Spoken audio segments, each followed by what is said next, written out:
Number 1. The Lionheart's Last Battle, a king's death and the mystery of why he fought it. The fields of Limousin lie quiet now. The air is heavy with the scent of wet earth and spring rain. A church bell drifts across the hills, and in the distance you can almost hear hooves echoing over the stones. Here, in this calm corner of France, a king once rode toward his final battle, not against armies, but against time itself. It was the spring of 1199. King Richard III of England, the Lionheart, had returned from crusade and captivity. He had seen deserts and sieges, victory and betrayal, yet now he found himself drawn to something far smaller, a forgotten castle in the middle of nowhere. The fortress of Charlus-Chabrol. Its walls were unremarkable, its garrison tiny. And still, Richard came. Some said it was greed. A local farmer had unearthed a Roman treasure, golden coins glinting in the soil, and Richard demanded his share. Others believed it was duty, a simple punishment of a disloyal vassal. But those who knew the king spoke of something deeper. They said that Richard, after years of war, had grown addicted to its rhythm, the thunder of battle, the closeness of danger, the strange calm found only when death rode beside him. For a man like that, peace was unbearable, and so, even at a meaningless siege, he rode to the front lines without armour, without fear to feel that pulse once more. As he stood beneath the ramparts, a defender above took aim. A young crossbowman, barely more than a boy, fired a single bolt. It struck the king beneath his shoulder, a wound small enough to ignore until it began to darken. Infection crept in, silent and sure. For 12 days the Lionheart lingered. His mother, Eleanor of Aquitaine, came to his side, the queen who had outlived kings and crusades alike. She found her son fevered, still giving orders, still pretending that courage could cure anything. When the pain grew too deep, he called for the boy who had shot him. The guards dragged the youth in, trembling. The king asked his name. The boy said he had acted in vengeance. His father and brothers had been killed by Richard's men. He expected death. Instead, the king forgave him. He ordered that the boy be freed and given money for his bravery.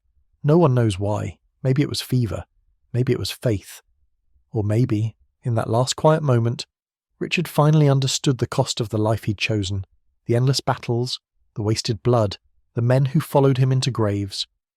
Whatever peace he had never found in war, he seemed to find there, in mercy. He died on April 6th, 1199. His body was buried beside his father's. His heart, fittingly, was laid to rest in Rouen, at the centre of his kingdom, and his throne passed to his brother John, a man unfit to hold a sword, much less an empire. From John's failures would come rebellion, and from rebellion the Magna Carta. History, as always, turned on small hinges, in this case, the tip of a single crossbow bolt. Now, centuries later, the wind moves through these fields again. The castle of Charlus has crumbled to dust, its stones scattered across the grass. But somewhere beneath this soil lies the echo of that final heartbeat, of a warrior who could not stop fighting even when there was nothing left to win. And perhaps that is the truest mystery of Richard's last battle, that the Lionheart was never slain by an arrow, but by his own restless spirit, the kind of spirit that cannot live in peace because it has known too much war. The hills of Limousin remember him still, not as a conqueror, not as a saint, but as a man who at the end finally set down his sword and, for one fleeting moment, found something greater than glory. Number 2. The Blood Countess, Elizabeth Bathory, and the politics of a scandal. Winter settles heavy over the Carpathian hills. The wind sweeps through pine forests and circles an ancient stone castle standing against the white horizon. Its towers are dark, its windows unlit. Once these halls rang with music and laughter, the sound of servants hurrying through candle-lit corridors. Now there is only silence, the kind that holds memory. This is Chejta Castle, and the woman who once lived here has become legend. Her name was Elizabeth Bathory. To most of the world, she's the Blood Countess, the woman said to have bathed in the blood of virgins to preserve her beauty. It is a story so monstrous that it feels made for the darkest fairy tales. But if you peel back the centuries, what you find is not a monster at all, but a woman surrounded by fear, power, and envy. A woman who lived in a world that did not forgive strength in its daughters. Elizabeth was born in 1560 into one of Hungary's greatest Protestant families, rich, noble, fiercely proud. From childhood, she was taught languages, law, and the art of command. She grew into a woman of sharp intelligence and sharper discipline. When she married Count Ferenc Nadasdy, a celebrated soldier known as the Black Knight of Hungary, their union joined two great houses and gave Elizabeth vast lands to rule while her husband fought the endless wars against the Ottoman Turks. For years she managed their estates alone, collecting taxes, defending borders, settling disputes. The peasants respected her, even feared her, as nobles were often feared. But power in a woman has always made the powerful uneasy. When her husband died, Elizabeth was still young and immensely wealthy. She owned land, armies and loyalty, things that made her both admired and dangerous. The kingdom itself was split by religion. Protestants like Elizabeth against the Catholic Habsburgs, who ruled from Vienna. To the wrong men, she was not a widow to pity, but a problem to remove. Then came the whispers. At first, small ones, stories of servants disappearing, of punishments gone too far. But gossip once loosed gathers its own momentum. Soon the tales grew darker. Girls vanished from nearby villages. Mothers begged for their daughters back. And by 1610, the rumours had become legend, that Elizabeth Bathory tortured and murdered hundreds of girls, and that she bathed in their blood to keep her youth. When Count Yorki Thurzo, a royal ally of the king, led an investigation, he arrived at her castle with soldiers already prepared to believe the worst. What he found, or claimed to find, became the foundation of the myth. Chained servants, bodies hidden, rooms of horror. But for all the accusations, no one ever found physical proof. No mass graves, no eyewitnesses outside those tortured into confession. And yet the trial moved swiftly, because it was never about truth. It was about possession. Elizabeth's wealth was seized. Her family's debts to the crown were quietly forgiven.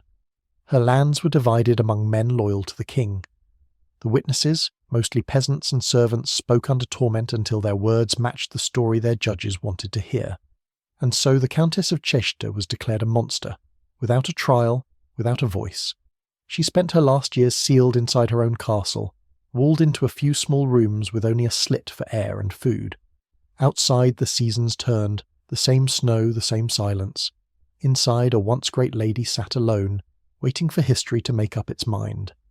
Elizabeth died in 1614, 4 years after her arrest. Her body was buried in secret to prevent desecration.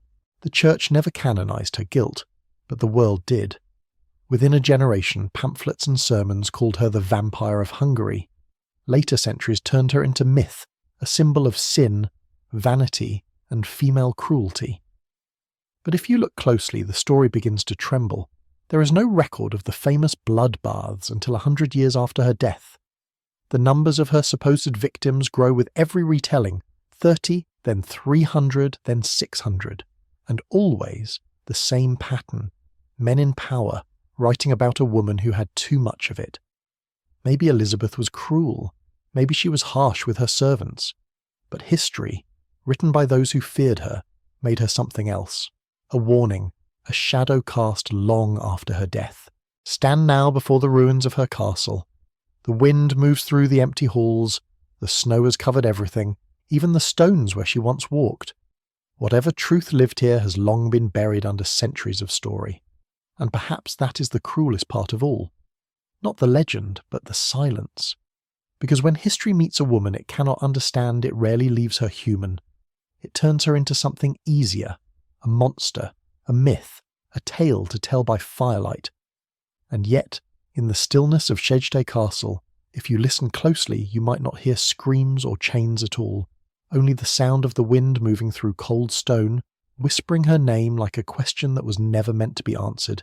Number 3, the Tsar and his son, Ivan the Terrible's most terrible act. Snow drifts softly over Moscow's domes, muting the clamour of a restless city. It is late evening, and the fires inside the Kremlin flicker behind narrow windows. Beneath the golden roofs, in a private chamber, the air grows thick with heat, with pride, with fear. A father and a son are shouting, their voices rising, clashing, echoing through corridors that were never meant to hold such grief. The man is Ivan IV, the first Tsar of all Russia. History calls him Ivan the Terrible.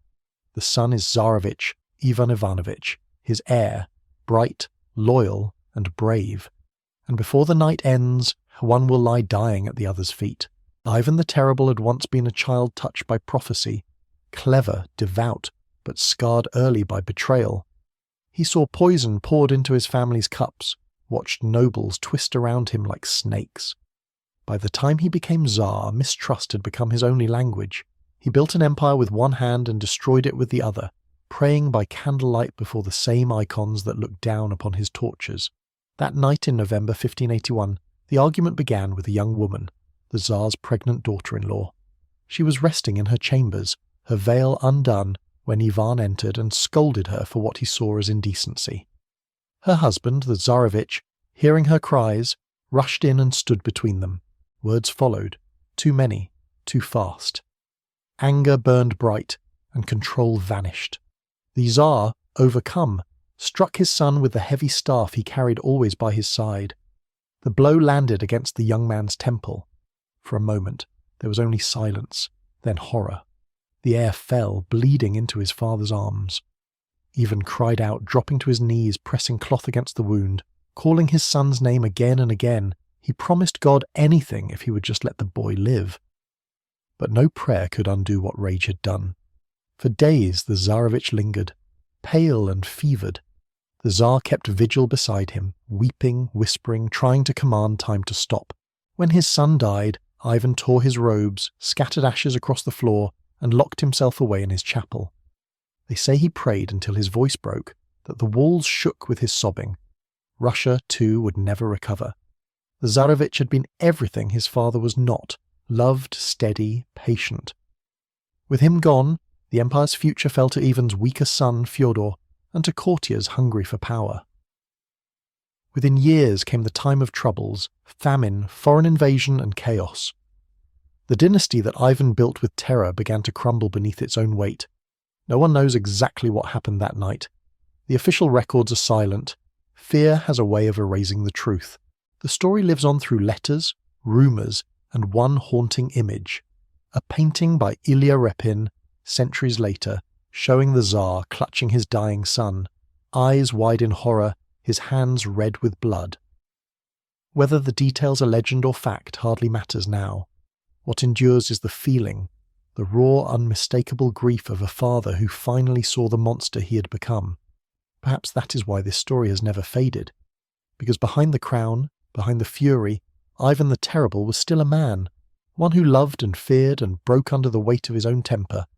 History often remembers kings by their victories, but sometimes it is their silence that speaks the loudest, the long, unending silence that follows a moment of regret.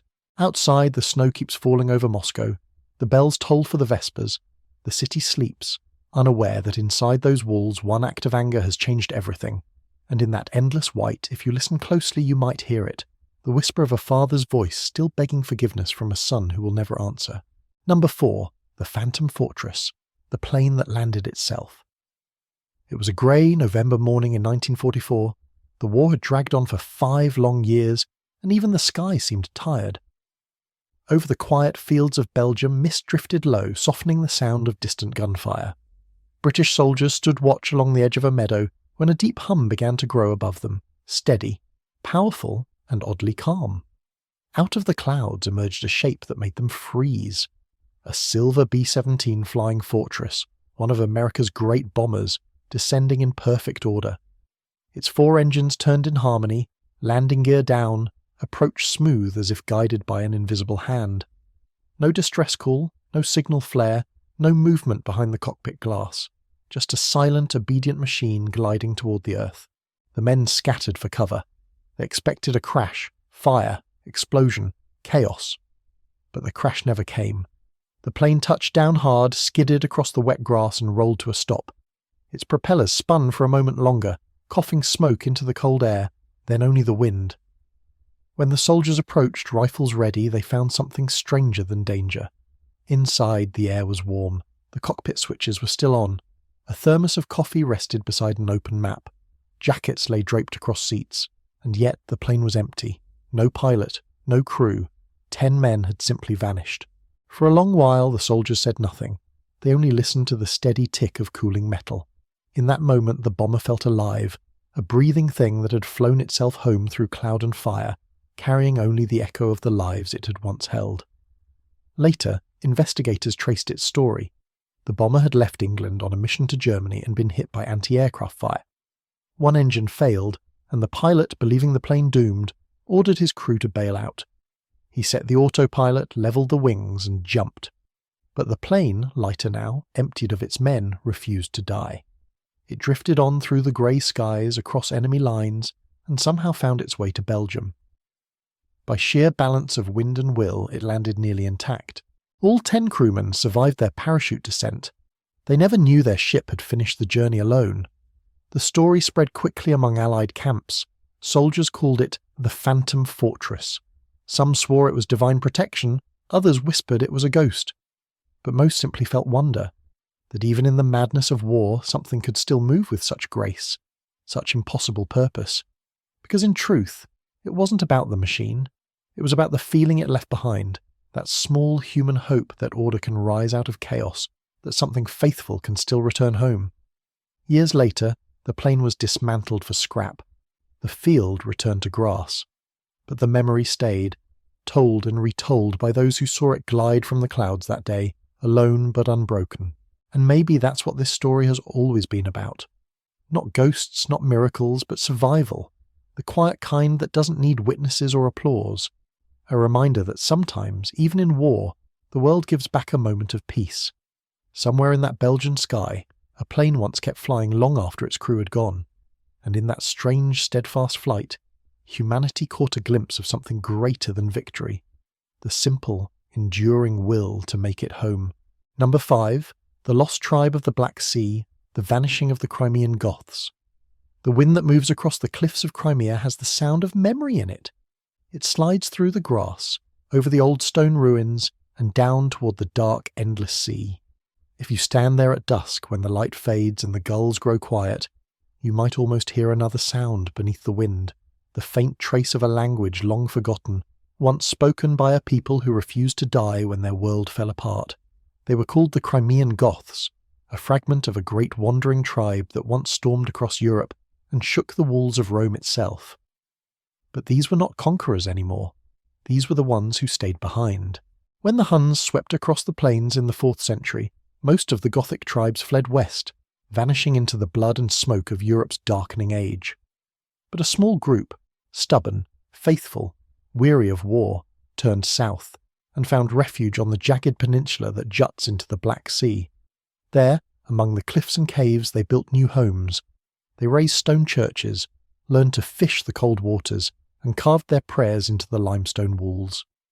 Generations passed. The empire changed above them, Byzantine, Khazar, Mongol, Ottoman, and yet they endured, tucked away in their valleys like a candle protected from the wind. They farmed, they traded, they married, they prayed. They called themselves Goths, long after the rest of the world had forgotten what that word meant. Now and then, travellers found them. A Venetian merchant wrote that they spoke a language like broken German, laced with words no one could understand. Others described them as fair-haired, blue-eyed, strange in their dress, polite in their manners. They were, he said, a people out of time. For a while they seemed to live untouched by history, a quiet island of an ancient tribe surrounded by empires, too busy fighting each other to bother with them. But isolation is both a gift and a slow erasure. Their language began to fade.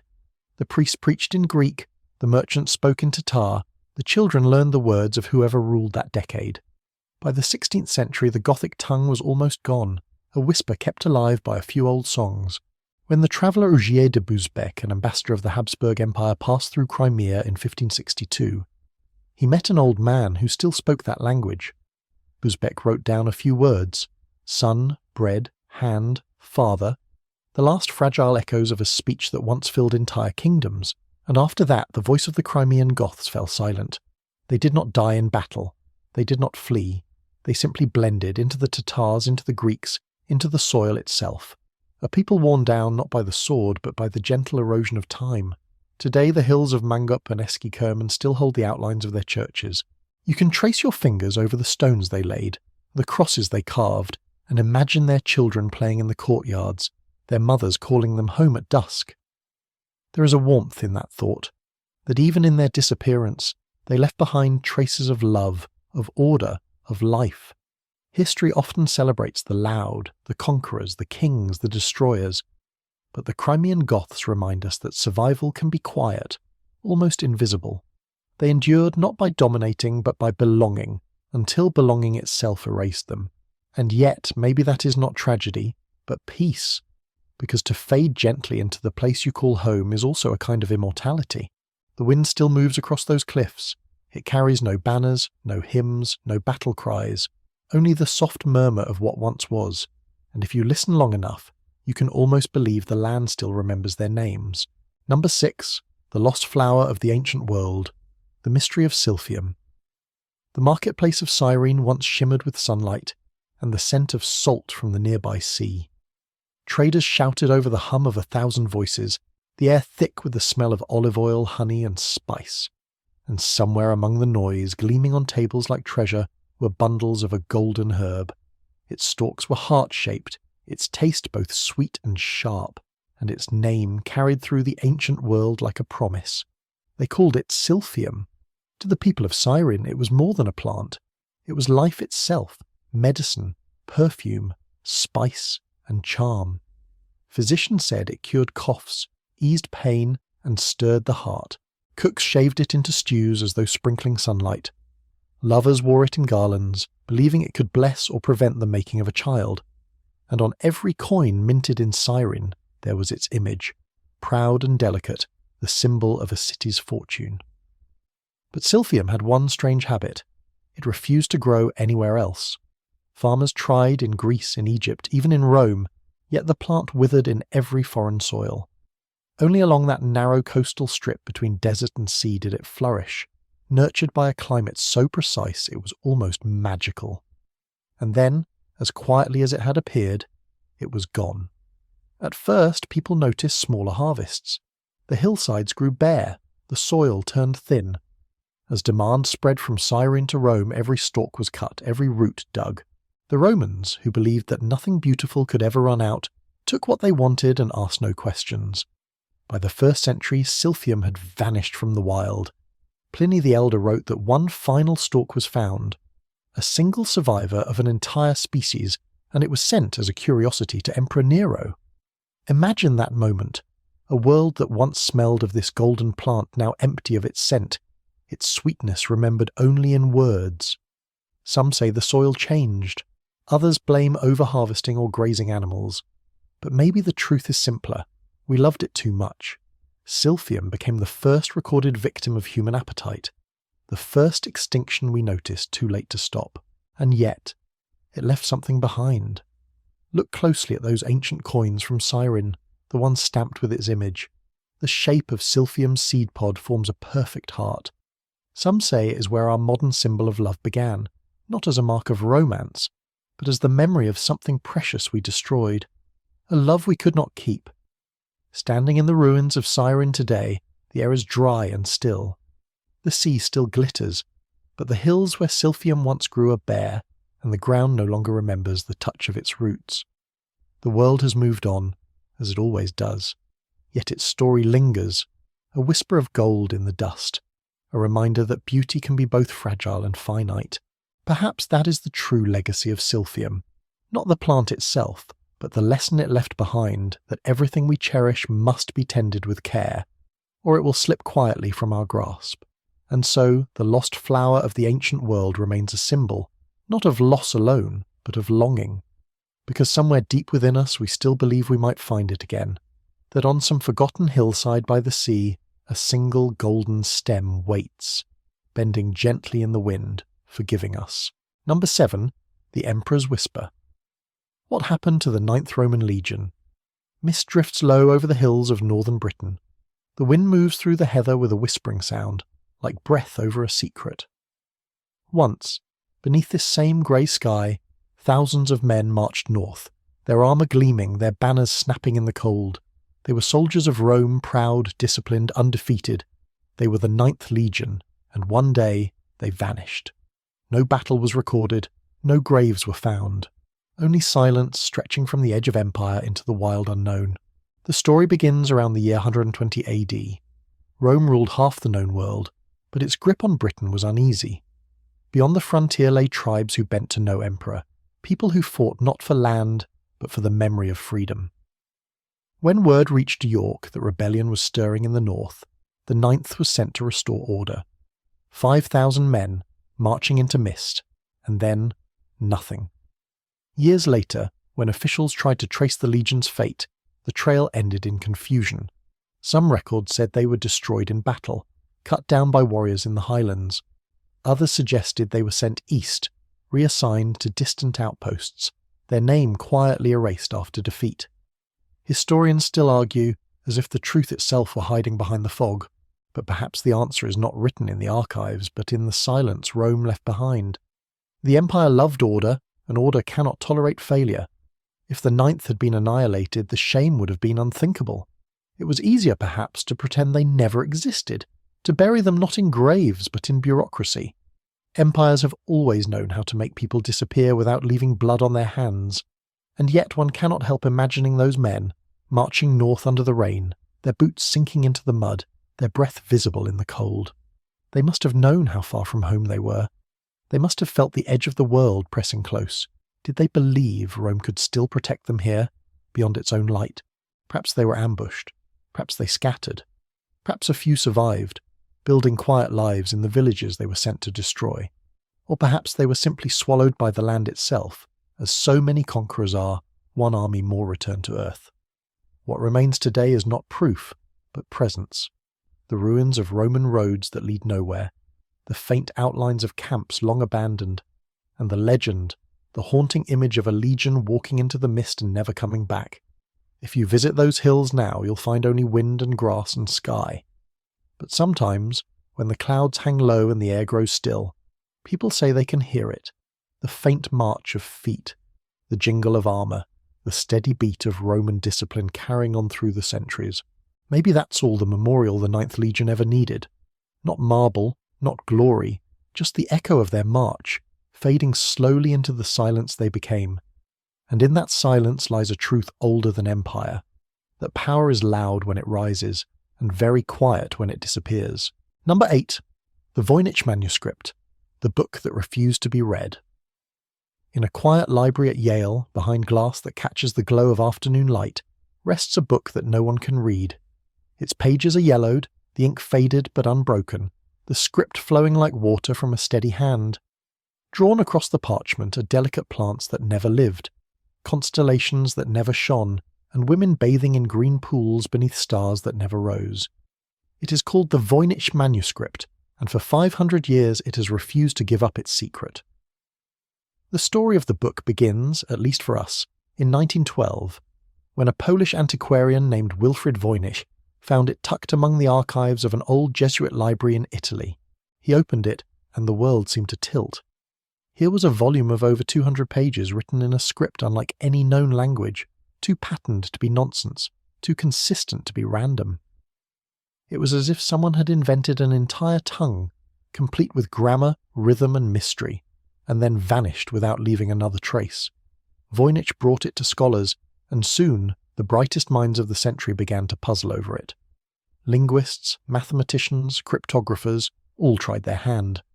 The codebreakers who had cracked Nazi ciphers in World War II failed to find meaning in its curves and dots. The letters danced in circles, teasing the reader, promising sense that never arrived. The illustrations only deepened the wonder. There were plants that grew nowhere on Earth, their roots coiling into human shapes. Celestial maps showing moons and suns tied together by strange ropes of colour.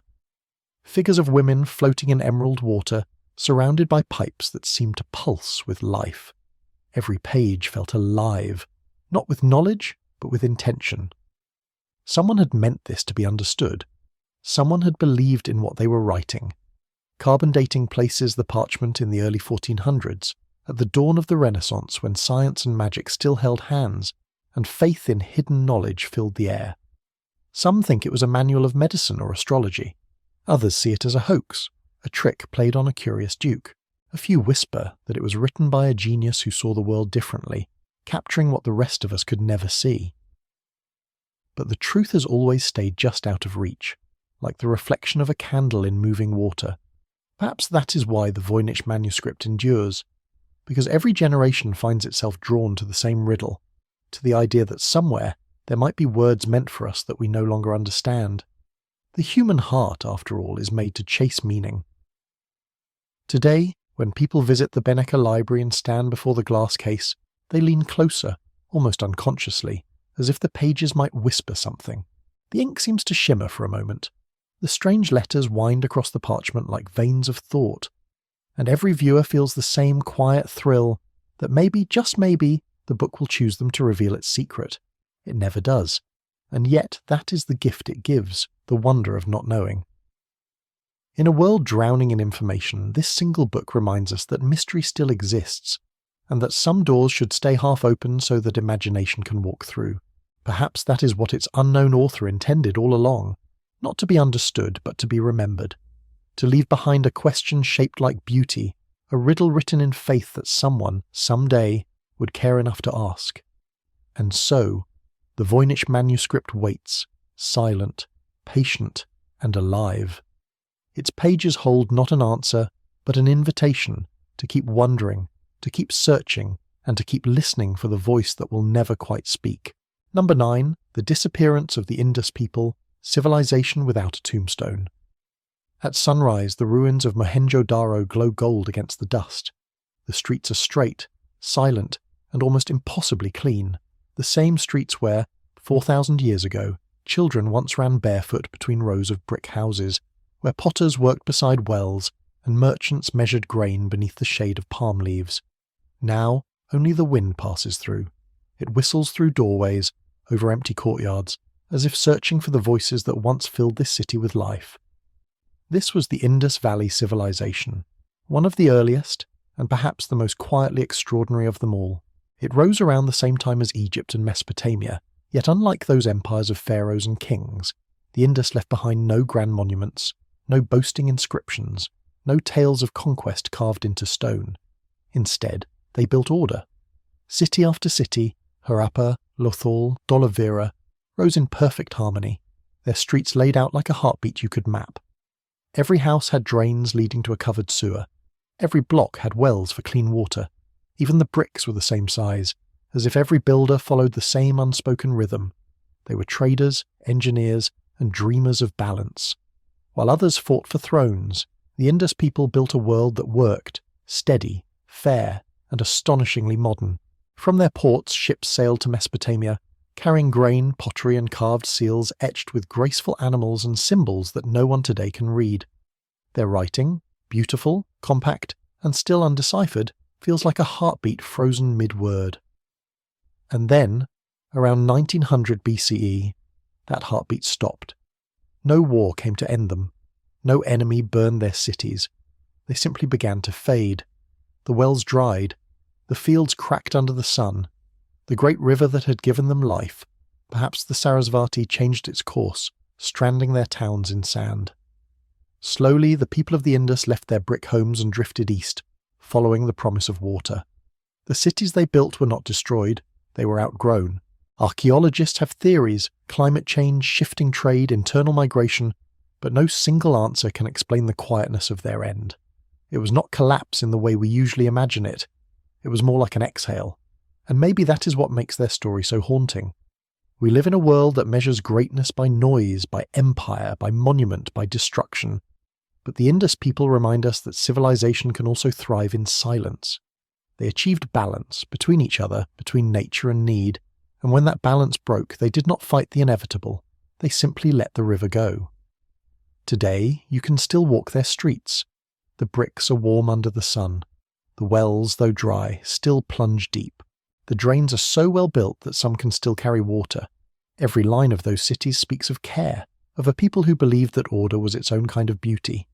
They left no kings to remember, no temples to worship, no graves to mourn, and yet their memory endures, not in triumph, but in design.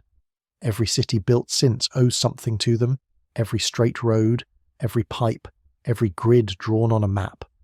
Their legacy is not carved in stone, but woven quietly into the way we live. Perhaps that is the most noble kind of immortality, to build something so right that it disappears into the fabric of everyday life. So when the sun sets over the ruins of Mohenjo-Daro, casting long shadows over its empty streets, it feels less like a ghost town and more like a pause in a conversation, a civilization that spoke gently, lived wisely, and when its time came, simply stepped aside, leaving the world a little better than it found it. Number 10. The Lost Colony of Roanoke, the first American mystery. The wind moves gently through the tall grass of Roanoke Island. It carries the smell of salt and pine, the same scent that once greeted a small group of settlers from across the sea. Today, the land feels timeless, quiet, untouched. But centuries ago, this was meant to be the first English home in the New World, a dream born of courage and ended in silence. It was the summer of 1587 when more than 100 men, women and children arrived on the Carolina coast. They built small houses of timber, planted gardens, raised a wooden palisade. They dreamed of permanence, of a life where the soil would feed them and the ocean would protect them. Among them was Eleanor Dare, daughter of their governor John White. Before the year's end, she gave birth to a child, Virginia Dare, the first English baby born in America. For a brief moment, the colony must have felt blessed, as if the very wilderness had opened its arms to welcome them. But hope is fragile on the edge of the world. Their supplies dwindled. The ships that brought them came too rarely. Crops struggled in the unfamiliar soil.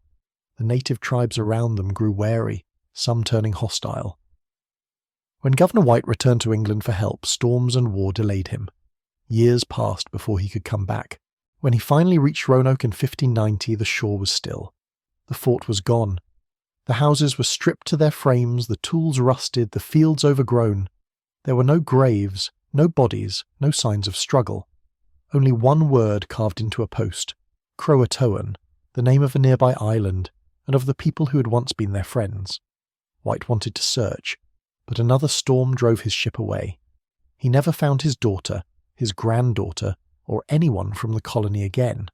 Ever since, the story has lived in the American imagination like a ghost. Some believe the colonists starved, others say they fled south, or were taken by force. The gentler theory, and perhaps the truest, is that they survived by joining the Croatoan people, learning their language, their ways, their life on this strange new land. A generation later, explorers reported villages where children spoke English words with native accents, and where grey eyes looked out from sun-darkened faces. But history wrote no names, and soon the clues faded like footprints in the sand.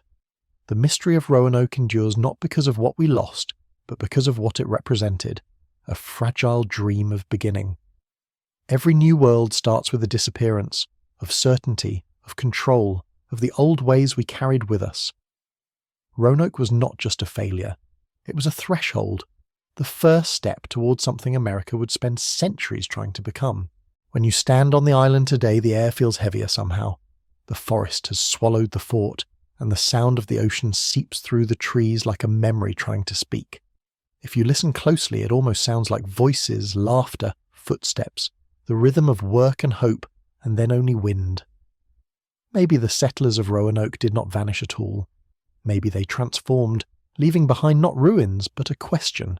Every age needs its mystery, a reminder that discovery and loss often walk hand in hand. And perhaps that is what Roanoke has become. Not a tragedy, but a symbol of endurance, of the human need to start again, even knowing how fragile beginnings can be. The island still waits, green and silent, caught between ocean and sky. And in that stillness the dream remains, a promise half kept, half forgotten, whispering softly through the reeds, we were here. Number 11. The Shroud of Turin, the face that refuses to fade. Inside the dim cathedral of Turin, time seems to stand still. The air smells faintly of candle wax and stone. The sound of footsteps fades quickly here, as though even the walls are listening, and behind glass, pale, folded, and impossibly fragile, lies a length of linen that carries the faint image of a man. His eyes are closed, his face is calm, his body seems marked by wounds. They call it the Shroud of Turin, and for centuries it has been both relic and riddle, a thread between faith and doubt that no hand has ever been able to untangle. The story begins in the 1300s, in a small church in France. The cloth was first displayed in the village of Lire, where people came from miles away to see it. Some knelt, some wept, some whispered that it was the burial shroud of Jesus himself, miraculously imprinted with his image at the moment of resurrection. The church was cautious. Officials questioned its origin, uncertain of how a relic so sacred could appear without a trace of history behind it. But for the people, such questions hardly mattered. They came not for proof, but for presence. During the first exhibitions, witnesses said that thousands gathered in silence, as if standing before the cloth was less an act of seeing and more of being seen. Over the centuries, the shroud survived war, fire, and the slow erosion of time. It was carried across borders, guarded by dukes, and finally brought to Turin, where it rests to this day. For generations it has waited, a piece of linen that seems to hold the outline of something too mysterious to name. Then came science, as it always does, asking the questions that faith leaves open. In 1988, laboratories tested the fabric using carbon dating. The result was precise and disappointing. The fibres, they said, dated to the Middle Ages, too young to have wrapped the body of Christ. For many, the verdict was final, but mystery, like faith, is not so easily dismissed. Others argued that the test had measured not the shroud itself, but a section repaired after a fire, a patch of newer cloth. Botanists found traces of pollen that grow only in the lands of ancient Judea. Pathologists pointed out the marks of scourging and crucifixion, eerily consistent with Roman methods of execution. And physicists, puzzled by the image's delicate formation, wondered aloud if it could have been made by a sudden burst of light, something no human hand could have created.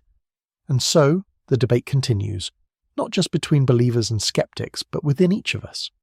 Because when we look at the shroud, what we see depends on what we bring to it. Faith, curiosity, longing, or fear. Stand before it, and the light changes slightly. The faint lines of the face appear and fade, as though it is breathing. It never quite lets you look away. Some say it's an illusion, others call it revelation. But whatever it is, it feels alive. A quiet mirror reflecting back the most human of questions. Could this be real? And if not, why do we wish it were? Maybe the shroud's true power isn't in what it proves, but in what it awakens. It reminds us that not every mystery needs to be solved, that some are meant to stay, gently unsettled, so that wonder can still find a home in us. We live now in an age of endless images, billions of faces captured every second, each one certain, each one explained, and yet, here is one face that refuses both clarity and certainty. A face that cannot be erased by time, nor fully understood by science. Perhaps that is the miracle. When the lights dim in the cathedral and the glass reflects only shadow, the linen still holds its silent image, neither fact nor fraud, but something in between. Maybe it is not the face of one man at all, but the face of humanity itself, searching, doubting, believing, hoping. And as long as that longing endures, the shroud will remain what it has always been. Not an answer, but a question written in light, a question that refuses to fade.